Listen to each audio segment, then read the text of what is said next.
3 number জবাব হচ্ছে সমস্ত নবীগণ জিন্দা। সমস্ত নবীগণ কি জিন্দা। জিন্দা। হাদিসে পাকের মধ্যে রাসূল করিম সাল্লাল্লাহু আলাইহি ওয়াসাল্লাম ইরশাদ করেছেন, সুনান বাজারে এসেছে হাদিস, আল্লাহর হাবিব বলেছেন, আমার ইন্তেকালের পরে তোমরা শোক দিবস পালন করিও না। আমার ইন্তেকালের পরে আমার শোক দিবস পালন করিও না। এই হাদিসটা এসেছে সুনান বাজারের মধ্যে। এরপরে পৃথিবীর মধ্যে যত বিজ্ঞ উলামা ইকরাম রয়েছেন সমস্ত আলেমগণ একমত যে সমস্ত নবীগণ জিন্দা। সমস্ত নবীগণ জিন্দা।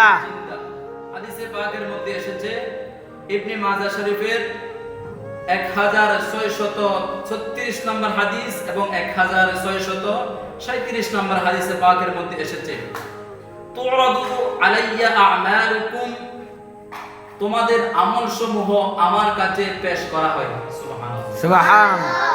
আমরা যে আমলগুলো করি সে আমলগুলো আল্লাহর প্রিয় হাবিব সাল্লাল্লাহু আলাইহি ওয়াসাল্লামের দরবারের মধ্যে পেশ করা হয়।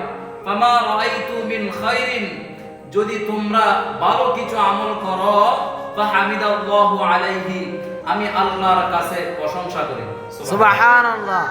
এরপরে ওয়ামা রাআইতু মিন শাররিন ফাস্তাগফিরুল্লাহ লাকুম, যদি তোমরা কল্যাণ কিছু না করে যদি মন্দ কিছু করো তাহলে তোমাদের পক্ষ হয়ে আমি আল্লাহর কাছে ইস্তিগফার পাঠ করি। সুবহানাল্লাহ।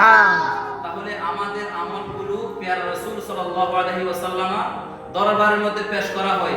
পেশ করেন কারা? ফেরেশতাগণ। যদি আমরা ভালো কিছু করি তাহলে আমার নবী খুশি হয়ে যান, আর যখন আমরা খারাপ কিছু করি আমার নবীর চেহারা মুবারক অন্ধকার হয়ে যায়। জোরে বলেন সুবহানাল্লাহ।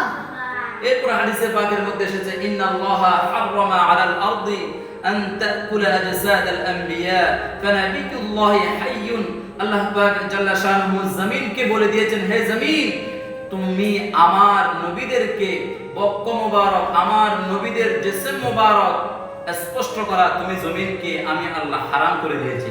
সুবহানাল্লাহ। কারণ কি ফানাবিয়ুল্লাহি হাইয়ুন, সমস্ত নবীগণ জিন্দা। শুধু জিন্দা নয়, ওয়ায়ুরযাকুন, তাদেরকে আপন আপন রওজা মুবারকের মধ্যে রিজিক দেওয়া হয়। সুবহানাল্লাহ।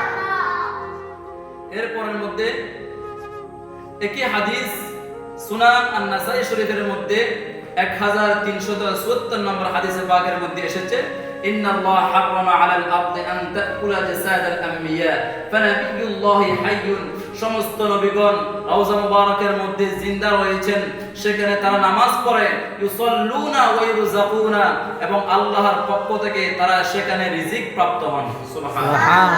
তাহলে আমরা বুঝতে পারলাম নবীগণ জিন্দা। নবীগণ কি জিন্দা।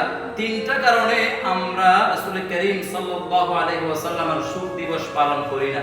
কয়টা কারণে?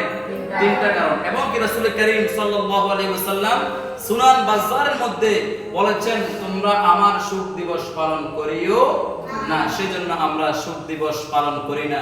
সুতরাং যারা আজকে আমাদেরকে বলে রবিউল আউয়াল মাসের 12 তারিখ তোমরা কেন শোক দিবস পালন করো না, আমরা তাদেরকে বলতে চাই, তোমরা যদি এটা বিশ্বাস করো আমার নবী ইন্তেকাল করেছেন তাহলে তোমাদের ঈমান নাই। কারণ হাদিসে পাকের মধ্যে রাসূল করিম সাল্লাল্লাহু আলাইহি ওয়াসাল্লাম বলেছেন, আল-আম্বিয়া ওয়াহইয়াউন ফি কুবুরিহিম, আমরা ওই নবীর রবিউল আউয়াল মাসের খুশি উদযাপন করি যে নবী হায়াতুন নবী। জোরে বলেন সুবহানাল্লাহ। আমাদের ঈমান আকীদাকে শুদ্ধ করার তৌফিক দান করুন। আমিন। হাদা মা ইনদি ওয়াল ইলমু ইনদাল্লাহ। আসসালামু আলাইকুম ওয়া রাহমাতুল্লাহ।